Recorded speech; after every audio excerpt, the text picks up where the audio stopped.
Greetings, free thinkers. Welcome to the Hoggcast. How are you doing today? I hope you're doing fine. I certainly am. Okay, what do we have for you on today's episode? We have for you the latest, excuse me, latest in regards to Larry Elder and his campaign to oust the corrupted and evil Gavin Newsom. Now, he has been endorsed by this amazing woman you can see here, Rose McGowan. And she recalls a very, what in my opinion is typical for the deeply entrenched Democrat machine, right? And their relations to one Mr. Weinstein. Mr. H. Weinstein, I'm sure you know who I'm talking about. And it gets worse, it gets more bizarre, because a person related to Gavin Newsom, you're going to see this in a sec when we watch the clip, a person related to Gavin Newsom contacted her and told her to drop the complaint. Very strange and explosive stuff. Very serious allegations. Let's check. And it is only allegations at this point. That's something that always needs to be taken into account, regardless of which way you lean politically.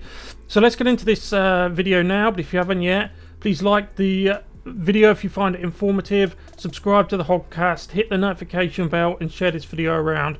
We do have a membership scheme now. We have 2 levels which you can take part in, subscribe to really help the Hoggcast. We are the underdogs. We're not a big content creator. We don't have, millions of subscribers. We're small, and if you value this commentary, then that membership offer is a way you can do that.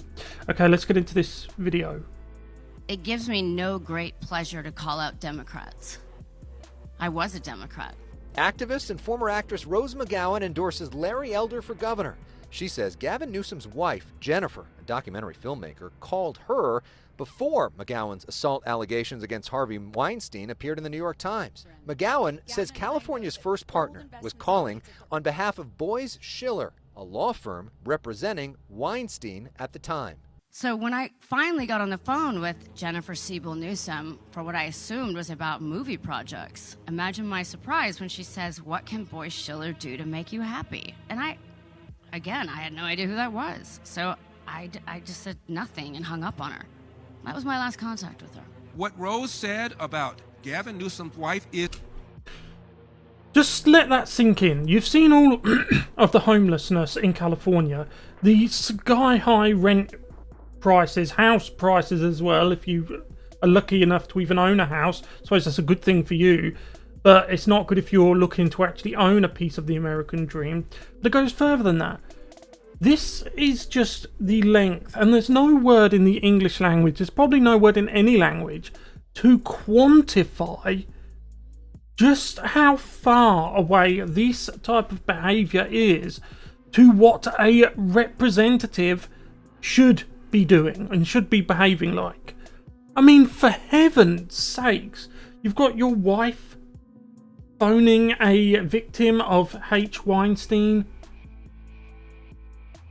Is that what your electorate voted you in for? And I'm speaking directly to Newsom here. Are you surprised that people want you out? Are you really surprised? You don't represent them. But on the flip side of the coin, I will admit, your party, the Democrat Party, is such a machine. You've got a significant group, possibly the majority of people in California, as bad as things are, thanks to you and your party, Mr. Newsom. But you've got them eating out the palm of your hand. You've turned human beings in California into turkeys who every 4 years habitually vote for Christmas.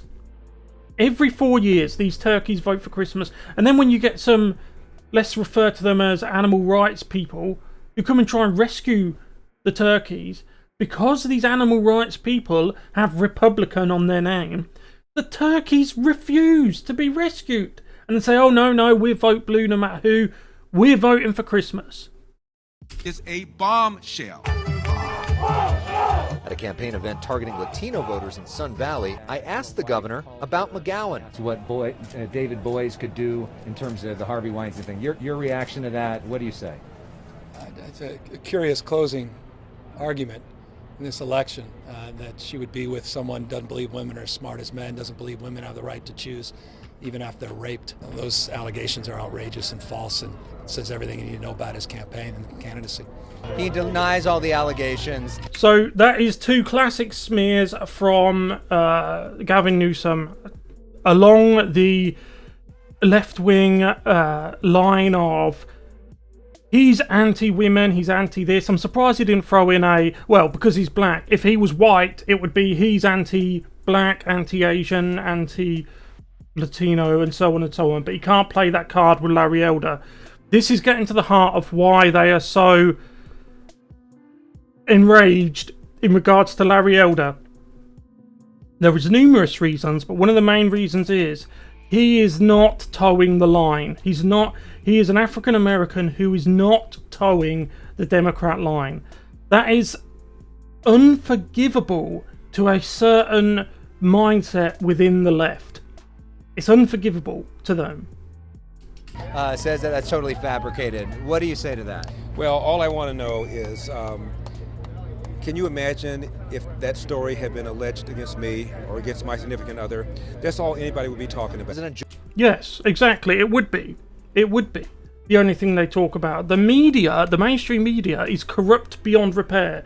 You can't repair CNN. You can't repair MSNBC, the Washington Post, the Wall Street Journal, New York Times, and so on and so on. You can't repair them. The Guardian here in Britain. You can't. And less people take any notice of them. You've seen these the tabloid websites. You go on them now, and 3/4 of the page is advertisements. You've got to sift through a sea of advertisements to get to the news story. Just astounding, isn't it? It never used to be like that 10 years ago, 20 years ago. It never used to be like that. That's because there's no money in it left for them, because nobody's reading their crap. And the less people read their crap, the more adverts they have to put on there to maintain their extortionate so-called journalist salaries. And it's worse because they get priority, even here on YouTube. Mainstream media get priority. And they still can't compete with some of the bigger independent commentators when those commentators are pushed down. The ones who are pushed down are out-competing the ones who are boosted. What else is there to say? Get your head around that. I mean, I don't need to say anything else, do I? I could just end the video now if I wanted to. Joe Biden will be in Long Beach for the campaign's final rally on Monday night. I think the Biden agenda either gets tailwinds or headwinds. And I think he recognizes that, and I think it's one of the reasons he's out here.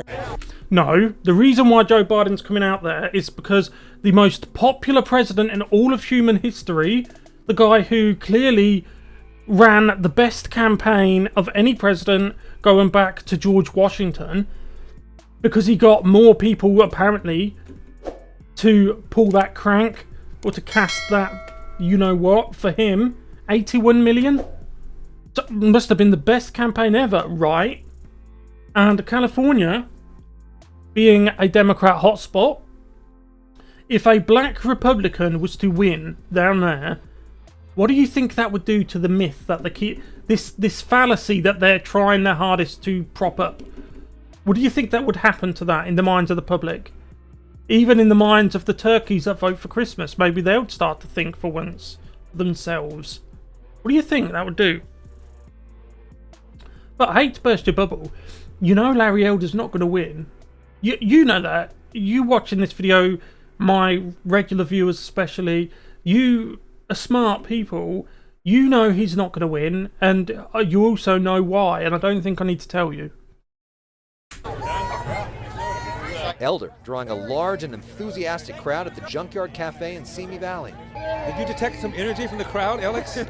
Are you suggesting that maybe, just maybe, there's a sliver of a chance that I'm going to win this thing? I ask each candidate for their final pitch to voters. We're better than this moment. We're better than the last 4 years. We're better than Trump and Trumpism.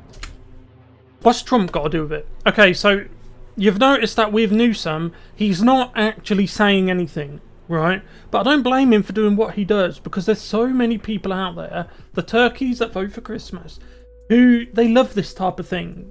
They love being spoken to without actually having anything to say. And I think this is something that, one of the many differences that separate conservatives from liberals. Conservatives, they know to listen to what's the message is and read in between the lines. Liberals, they'll just lap it up. He could say in between that line that he was saying then, the moon is made of cheese. They'd clap. They're not listening to what's actually being said. So they say grandiose things like, we're better than this, we're gonna do this, and you know, everything's so good. But it's not actually saying anything. They're not saying, this is the problem, this is what we're gonna do to fix it, and we're gonna do it by this time. It's just, oh, everything's so wonderful, we're not Trump, we'll take back the house, and all of this other just stuff that just doesn't turn people on anymore. You know, people are fed up with politics now more than ever, and they want answers. They want something out of them, something real. Vote no on this recall. 50% plus one has to vote to recall Gavin Newsom. Vote recall Gavin Newsom. So he's giving you facts. He's actually telling you exactly what needs to be done, when and where you've got to go. Gavin Newsom's not saying anything like that. You see what I mean? Love you, Alex. And that's the end of the clip. Very serious allegations against Gavin Newsom. That's nothing new, but I don't think he's worried. I don't think he's worried about this election. I don't think he's worried about the accusations, because let me tell you something. You know, in New York, I'm sure it was New York, the Tammany Hall, which was the Democrat machine. It goes by a different name now. I don't think Tammany Hall exists anymore, but it did for a long time. And the mindset of Tammany Hall still exists. The difference is, in modern age, 21st century, Tammany Hall mindset has spread to every Democrat state, every blue state. And as every red state slowly becomes more purple and eventually blue, because the Democrats are just that as insidious, the Tammany Hall mindset will spread there as well, I'm afraid to say. Because whilst Republicans talk, Democrats act. Whilst Republicans get on their high horse about honour and this and that, the amendment, the Democrats are ripping up the amendment and getting down in the dirt and doing what they like. And which side wins in the culture war when you do that? Think about it. You know, Conservatives, Republicans, you have everything to lose, because you have the winning arguments. You always have the winning arguments. That's why Democrats always want to shut down discussion. That's why they want to cancel people. They were the ones who invented cancel culture.